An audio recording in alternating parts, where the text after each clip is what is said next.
ಇಂಡಿಯಾದ ವೇಗಿ ಮೊಹಮ್ಮದ್ ಶಮಿ ಒಂದಲ್ಲ ಒಂದು ವಿಚಾರಕ್ಕೆ ಸಿಕ್ಕಾಪಟ್ಟೆ ಸುದ್ದಿಯಲ್ಲಿರ್ತಾರೆ. ಗ್ಯಾರಂಟಿ ಗ್ಯಾರಂಟಿ ಗ್ಯಾರಂಟಿ, ಇದು ಗ್ಯಾರಂಟಿ ನ್ಯೂಸ್. ಸುದ್ದಿ ಖಚಿತ, ನ್ಯಾಯ ನಿಶ್ಚಿತ. ನಮಸ್ತೆ ವೀಕ್ಷಕರೇ, ನಾನು ಅಖಿಲೇಶ್ ದಬ್ಬೆಕಟ್ಟೆ. ಟೀಮ್ ಇಂಡಿಯಾದ ವೇಗಿ ಮೊಹಮ್ಮದ್ ಶಮಿ ಒಂದಲ್ಲ ಒಂದು ವಿಚಾರಕ್ಕೆ ಸಿಕ್ಕಾಪಟ್ಟೆ ಸುದ್ದಿಯಲ್ಲಿರ್ತಾರೆ. ಆದ್ರೆ ಈ ಬಾರಿ ಸುದ್ದಿಯಲ್ಲಿರೋದು ಕ್ರಿಕೆಟಿನ ವಿಚಾರವಲ್ಲ, ಅವರ ವೈಯಕ್ತಿಕ ವಿಚಾರಕ್ಕೆ ಭಾರಿ ಚರ್ಚೆಗೆ ಗ್ರಾಸವಾಗಿದ್ದಾರೆ. ಮೊಹಮ್ಮದ್ ಶಮಿ ಅವರು ತಮ್ಮ ಬೌಲಿಂಗ್ ಮೂಲಕ ಭಾರತದಲ್ಲಿ ಒಂದು ಹೊಸ ಸಂಚಲನವನ್ನ ಸೃಷ್ಟಿಸಿದ್ರು. ಆದ್ರೆ ಮೊಹಮ್ಮದ್ ಶಮಿ ಅವರ ಕುರಿತಂತೆ ಅವರ ಆಪ್ತ ಗೆಳೆಯ ಆಗಿರುವಂತ ಉಮೇಶ್ ಕುಮಾರ್ ಅವರು ಒಂದು ಆಘಾತಕಾರಿ ಸುದ್ದಿಯನ್ನ ಬಹಿರಂಗಪಡಿಸಿದ್ದಾರೆ. ಹಾಗಾದ್ರೆ ಏನಿದು ಆಘಾತಕಾರಿ ಸುದ್ದಿ? ಇವೆಲ್ಲವನ್ನ ಈ ವಿಡಿಯೋದಲ್ಲಿ ಎಕ್ಸ್ಪ್ಲೈನ್ ಮಾಡ್ತಾ ಹೋಗ್ತೀನಿ. ಶುಭಂಕರ್ ಮಿಶ್ರಾ ಅವರ ಪಾಡ್ಕಾಸ್ಟ್ ನಲ್ಲಿ ಕಾಣಿಸಿಕೊಂಡ ಉಮೇಶ್ ಕುಮಾರ್ ಶಮಿ ಅವರ ಆಪ್ತ ಗೆಳೆಯ ಹಲವು ವಿಚಾರಗಳನ್ನ ಬಹಿರಂಗಪಡಿಸಿದ್ದಾರೆ.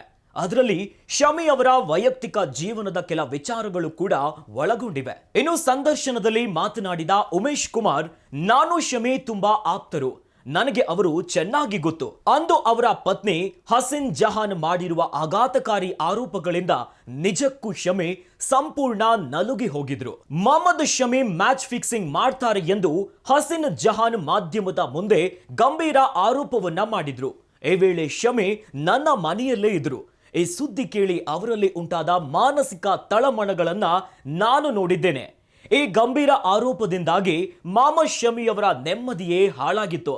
ನಿದ್ದೆ ಇಲ್ಲದೆ ರಾತ್ರಿಗಳನ್ನ ಕಳೆಯುತ್ತಿದ್ರು. ಏಕೆಂದರೆ ಯಾವುದೇ ತಪ್ಪು ಮಾಡದ ಶಮಿ ವಿರುದ್ಧ ಪಾಕಿಸ್ತಾನ ಜೊತೆ ಮ್ಯಾಚ್ ಫಿಕ್ಸಿಂಗ್ ಮಾಡ್ತಾರೆ ಅಂತ ಸ್ವತಃ ಪತ್ನಿಯೇ ಗಂಭೀರ ಆರೋಪವನ್ನ ಹೊರಿಸಿದ್ರು.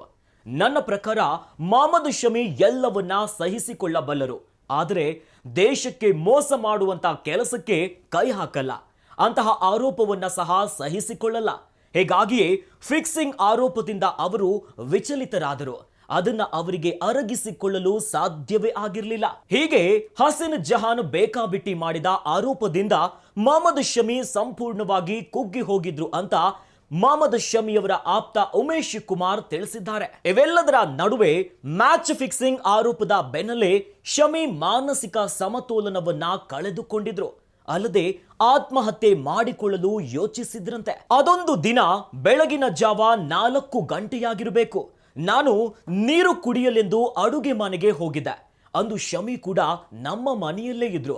ನಾನು ನೀರು ಕುಡಿಯಲು ಹೋಗುವಾಗ ನೋಡಿದ್ರೆ ಶಮಿ ನಮ್ಮ ಮನೆಯ 19ನೇ ಮಹಡಿಯ ಬಾಲ್ಕನಿಯಲ್ಲಿ ನಿಂತಿದ್ರು. ಅಲ್ಲಿ ನಿಂತು ಅವರು ಆತ್ಮಹತ್ಯೆ ಬಗ್ಗೆ ಯೋಚಿಸ್ತಿದ್ರು. ಆ ದಿನ 4 ಗಂಟೆ ದೀರ್ಘ ಮತ್ತು ಭಯಾನಕವಾಗಿತ್ತು ಅಂತ ಉಮೇಶ್ ಕುಮಾರ್ ಅವರು ಬಹಿರಂಗಪಡಿಸಿದ್ದಾರೆ. ಕ್ರಿಕೆಟ್ ಲೋಕದಲ್ಲಿ ಬೌಲಿಂಗ್ ಮೂಲಕ ತಮ್ಮದೇ ಆದಂತಹ ದಾಖಲೆ ಮತ್ತು ವೇಗಿ ಬೌಲಿಂಗ್ ಆಗಿ ಗುರುತಿಸಿಕೊಂಡಿರುವಂತಹ ಮೊಹಮ್ಮದ್ ಶಮಿ ಅವರು ಆರೋಪದ ಮೇಲೆ ಆರೋಪವನ್ನ ಅನುಭವಿಸಿ ಮಾನಸಿಕ ಸಮತೋಲನವನ್ನ ಕಳೆದುಕೊಂಡಿದ್ರು. ಇವೆಲ್ಲ ಆರೋಪಗಳನ್ನ ಹೊತ್ತು ಶಮಿ ಕಳೆದ ಆ ಕರಾಳ ದಿನವನ್ನ ಆಪ್ತ ಉಮೇಶ್ ಕುಮಾರ್ ಬಿಚ್ಚಿಟ್ಟಿದ್ದಾರೆ. ನೋಡಿದ್ರಲ್ಲ ವೀಕ್ಷಕರೇ, ಮೊಹಮ್ಮದ್ ಶಮಿ ಅವರ ಆ ಕರಾಳ ದಿನಗಳು ಹೇಗಿತ್ತು ಅಂತ. ಸ್ವತಃ ಶಮಿ ಅವರ ಆಪ್ತರಾಗಿರುವಂತಹ ಉಮೇಶ್ ಕುಮಾರ್ ಎಲ್ಲವನ್ನ ಸಂದರ್ಶನ ಒಂದರಲ್ಲಿ ಎಳೆ ಎಳೆಯಾಗಿ ಬಿಚ್ಚಿಟ್ಟಿದ್ದಾರೆ. ತಮ್ಮ ಬೌಲಿಂಗ್ ಮೂಲಕವೇ ಎಲ್ಲರ ಮನಸೋರೆ ಮಾಡಿದ್ದ ಮೊಹಮ್ಮದ್ ಶಮಿ ಸದ್ಯ ಚೇತರಿಸಿಕೊಳ್ತಿದ್ದಾರೆ ತಮ್ಮ ಆರೋಗ್ಯ ಸಮಸ್ಯೆಯಿಂದ. ಒಟ್ಟಾರೆ ಇವೆಲ್ಲ ಆರೋಪಗಳಿಂದ ಕ್ಲೀನ್ ಚಿಟ್ ಪಡೆದಂತಹ ಶಮಿ ಈಗ ಮತ್ತೆ ಕಂಬ್ಯಾಕ್ ಮಾಡಲು ಸಿದ್ಧವಾಗಿದ್ದಾರೆ. ಒಟ್ಟಲ್ಲಿ ಮತ್ತೆ ಕಂಬ್ಯಾಕ್ ಮಾಡಲಿ ವೇಗಿಯ ಮೊಹಮ್ಮದ್ ಶಮಿ ಅನ್ನೋದೇ ಎಲ್ಲರ ಆಶಯವಾಗಿದೆ. ಇನ್ನಷ್ಟು ವಿಡಿಯೋಸ್ ಹಾಗೂ ಸುದ್ದಿಗಳಿಗಾಗಿ ನೋಡ್ತಾ ಇರಿ ಗ್ಯಾರಂಟಿ ನ್ಯೂಸ್. ಗ್ಯಾರಂಟಿ ನ್ಯೂಸ್, ಸುದ್ದಿ ಖಚಿತ, ನ್ಯಾಯ ನಿಶ್ಚಿತ.